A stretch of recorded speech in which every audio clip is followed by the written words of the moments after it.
tudo bom? Então, bora começar as nossas aulas. E nós temos na aula de hoje, então, um assunto que é super importante, que é a nossa base da liderança, que é a autogestão. E eu sempre falo que antes da gente liderar outras pessoas, a gente precisa se liderar, né? E aí a gente entra, então, na aula de hoje, que é sobre isso, certo? Nós temos, então, alguns objetivos, né? Dentre eles, a gente vai falar um pouco sobre a importância da autogestão. Teremos alguns conceitos de neurociência relacionados ao foco e às nossas emoções, que são muito importantes também para a autogestão. Falaremos sobre algumas ferramentas que podem ser utilizadas para organizar o nosso tempo, a nossa energia e também as nossas emoções. E vamos aprender a criar hábitos consistentes, hábitos simples que vão ajudar na nossa rotina do dia a dia. Então, bora começar. Nós temos os 3 principais pilares da autogestão, que é o que a gente vai falar hoje. Começando pelo foco, depois nós temos a questão da energia e nós temos a questão das nossas emoções. Tudo isso junto é o que molda a nossa autogestão.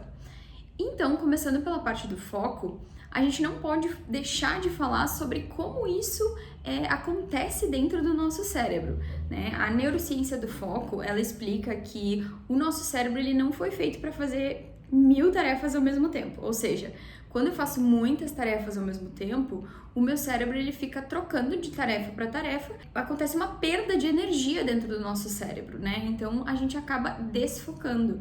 É por isso que a gente tem aquela sensação de estar fazendo muitas coisas, mas na verdade não tá fazendo nada. Quando a gente tem muitas atividades que a gente fica pipocando de uma para outra. É cientificamente comprovado que uma troca de atenção a gente perde em média 23 minutos de produtividade. A American Psychological Association é a maior associação de psicólogos do mundo, sediada nos Estados Unidos, e eles são referências em estudo de comportamento humano, psicologia organizacional e produtividade, né? Então, esse dado específico que eu trouxe, ele vem de estudos dessa associação, que explica que cada vez que a gente troca a nossa atenção, né, a gente tem um custo de alternância. Então, quando o nosso cérebro ele está prestando atenção numa coisa e ele troca a atenção para outra, é o que eles chamam de switching cost, que é custo de alternância. Então, ali tem uma perda de tempo e também uma perda de energia cognitiva. Então, dentro disso, é super importante que a gente também fale sobre quais são os circuitos dentro do nosso cérebro que eles são ativados quando a gente tem essa alternância de foco. O córtex pré-frontal, ele é responsável então pelo foco e o controle de executar aquela atividade, enquanto o córtex cingulado anterior, ele monitora esses conflitos.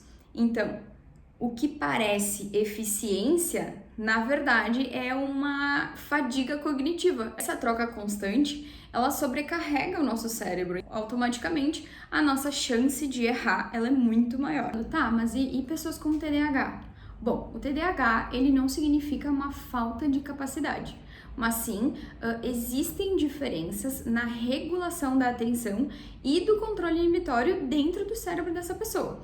O que a neurociência mostra é que há uma alteração no funcionamento desses circuitos que a gente falou agora. As pessoas que têm TDAH, elas têm uma dificuldade de manter o foco em tarefas longas, elas têm facilidade para se distrair, elas têm sim uma impulsividade maior, né? Elas têm essas oscilações de energia e dificuldade de priorizar. Então, se eu sou um líder que tem um TDAH, provavelmente eu tenho alguma dificuldade de ter esse foco, né, de aumentar a minha produtividade, mas isso não é uma incapacidade, é apenas uma questão que pode ser trabalhada com coisas externas. O que a gente pode fazer, então, para ajudar essas pessoas e, eventualmente, se nós somos essa pessoa? A gente tem que ter algumas ferramentas, né, externas que vão nos ajudar com isso. E dentre elas nós temos essas questões de organização, como por exemplo, checklists, timers para a gente calcular quanto tempo a gente fica em cima daquela tarefa. A gente pode criar dentro da nossa agenda blocos de prioridade. A gente precisa fazer recargas frequentes, ou seja, pausar mais vezes durante o dia, fazer uma respiração, eventualmente levantar, pegar uma água. Isso é um movimento físico que também vai ajudar. E a gente tem que ter clareza sobre aquela tarefa que a gente está fazendo, porque se a gente tem clareza antes da execução, a gente diminui o risco de cair eventualmente em alguma distração ou em algum impulso. Então, resumindo, a neurociência, ela confirma que o cérebro ele não foi projetado para multitarefas constantes, né? Então, cada troca de atenção que a gente faz, isso acontece um reset cognitivo dentro do nosso cérebro.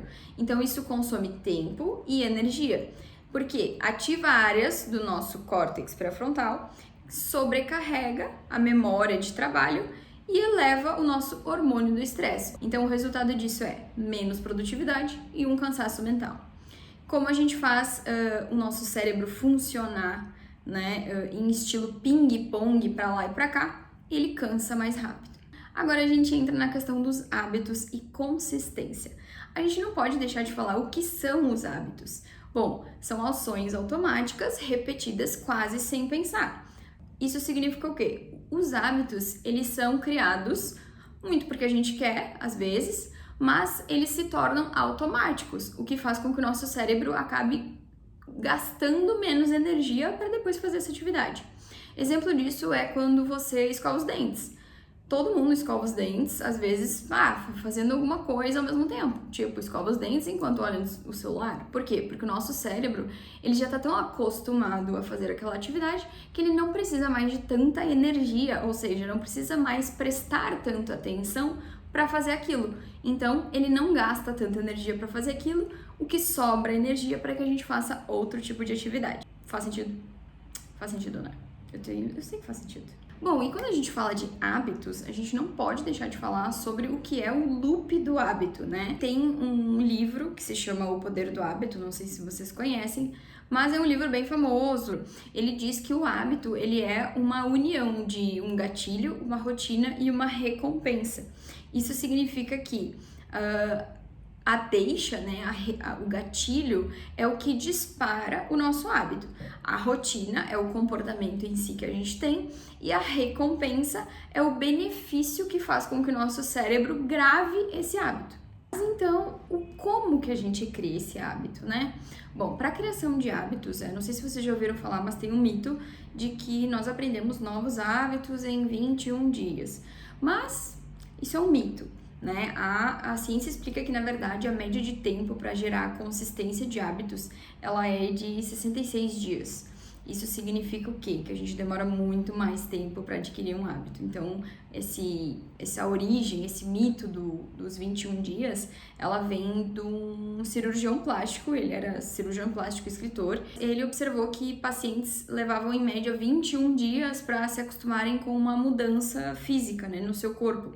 E ele escreveu, geralmente leva cerca de 21 dias para que uma velha imagem desapareça e uma nova se firme naquela pessoa, né, na mente daquela pessoa. A questão é que ele falava de um ajuste de autoimagem, não da criação de hábitos em si. E aí, com o tempo, né, os escritores e coaches da vida simplificaram essa frase e transformaram ela, então, dizendo que as pessoas levam cerca de 21 dias para criar um hábito. Mas a questão é, por que isso importa na liderança, né? Bom, primeiro porque os líderes, eles também funcionam por hábitos, né? Se você é uma pessoa equilibrada na vida pessoal, isso se reflete no seu lado profissional. E também é importante a gente ter hábitos dentro da nossa rotina profissional, que é o quê? Se comunicar bem, a questão da organização, a tomada de decisões, né? A equipe, ela absorve muito dos hábitos do líder, né? Isso é o que a gente chama de modelagem comportamental. Então, liderar pelo exemplo. E um exemplo prático, né, que a gente pode trazer é o seguinte, começar a semana olhando para as suas prioridades da equipe. Olhar para a agenda e para as prioridades é o que a gente chama então de gatilho e rotina, e isso vai gerar uma sensação de clareza e foco, que é a recompensa que você tem para iniciar a sua semana.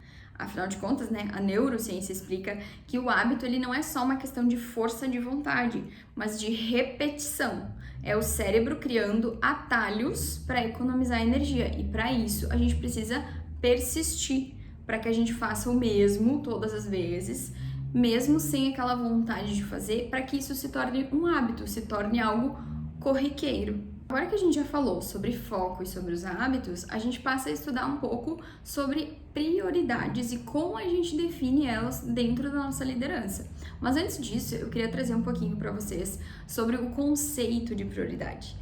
A palavra prioridade, né, ela vem do latim prior, que significa o que vem antes, né? A primeira coisa. Mas ela só fazia sentido no singular. Então, a primeira coisa, né? Até trazendo uma curiosidade, é que tanto no português quanto no inglês, a palavra prioridade, ela por muito tempo não teve plural. Então, o significado de prioridade era um só e não existiam prioridades, né? O plural de prioridade é uma invenção moderna que distorceu o conceito da palavra. Mas, dentro da liderança, a gente tem uma regra que ela é muito simples, né? Se tudo é prioridade, então nada é prioridade.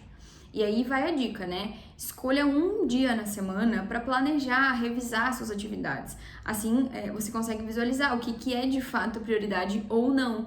E lembra do que eu falei agora sobre prioridade ser uma só. Mas, Carol, eu tenho mais atividades. Eu tenho várias prioridades. Bom, tudo bem. Então, daí o que a gente faz, né? Eu sempre sugiro que a gente elenque ali no máximo 3 prioridades para que seja uma forma de a gente facilitar essa organização da semana, né? Porque quando a gente tem uma lista infinita de coisas, a gente fica com essa dificuldade de conseguir elencar o que é prioridade de fato ou não. Então, sempre escolher no máximo 3 para elencar isso e elencar sempre em ordem de prioridade, né? Colocar ali o que é mais urgente, o que é mais importante. Isso é uma coisa que é super essencial para que seja feito, para que tu comece a semana ali com as coisas mais claras do que precisa ser feito. Isso também vai te ajudar a ter clareza para quando você precisar delegar essas atividades, né? Quando você precisar repassar essas atividades para a sua equipe, tá? Então, vamos lá, né? Prosseguindo, então, para o nosso conteúdo. É tudo muito lindo, né? Quando a gente fala de técnica, a gente fala de método, essas ferramentas que podem ser usadas no dia a dia, né? Mas a gente tem um fator que é muito determinante quando a gente fala de liderança, que é o estresse. A gente precisa aprender a identificar o que nos drena, o que nos suga a energia diariamente e o que nos recarrega para que a gente consiga seguir dentro da nossa rotina. Então, o estresse, né, quando a gente passa por um longo período de estresse, geralmente existe no nosso corpo um excesso de cortisol. Então, isso nos leva a ter decisões ruins, a impulsividade, a ansiedade, né? Um exemplo disso é quando a gente tá passando assim por um dia muito estressante, né? Chega em casa e aí tu, sei lá, discute com tua mãe, discute com teu namorado e aí tu acaba estourando e colocando essa tua energia ruim, digamos assim, né? O teu estresse em cima da outra pessoa e a outra pessoa não tem nem culpa. Então, às vezes é por causa disso, porque a gente passou por um longo período ali de estresse e a gente tem esse excesso de cortisol acontecendo dentro do nosso corpo. Mas o que é o cortisol, né? O cortisol, ele é o hormônio do estresse. Então, ele aumenta em situações de pressão, né, perigo ou alerta, enfim, e ele tem uma função essencial, ele prepara o nosso corpo para reagir naquela situação. Então, ele libera uma energia super rápida, ele aumenta a nossa atenção e ele regula o nosso metabolismo. É por isso que às vezes a gente, quando fica nervosa ou ansiosa, a gente sente calor ou a gente tem as mãos começam a suar, enfim, ele regula o nosso metabolismo, então muitas vezes acelera o nosso metabolismo, né? Mas o cortisol, ele também nos ajuda em algumas situações, né? Em doses equilibradas, ele é fundamental pra gente sobreviver. Exemplo disso, né? Quando a gente tá numa situação de perigo, né? Ele pode nos fazer agir, tipo assim, um leão vindo. O cortisol é o que vai fazer com que a gente corra, com que a gente fuja daquela situação. O problema é que no mundo moderno, normalmente esse leão, ele é um e-mail chegando, ou um chefe que tá ali cobrando alguma demanda que tá atrasada, ou eventualmente uma demanda que surgiu de última hora. E uma curiosidade é que o nosso cérebro, ele não consegue diferenciar quando a gente tá numa situação de perigo real, por exemplo, fugindo de um leão, ou numa situação de pressão, né? Que é, digamos assim, tô com medo de falar em público porque eu vou apresentar hoje para a minha equipe. ele não consegue identificar que aquilo é uma situação de perigo, mas não real, né? Que é uma situação só que você não está acostumada, enfim. E aí, então, que entra a questão da resiliência. Mas o que é a resiliência de fato, né?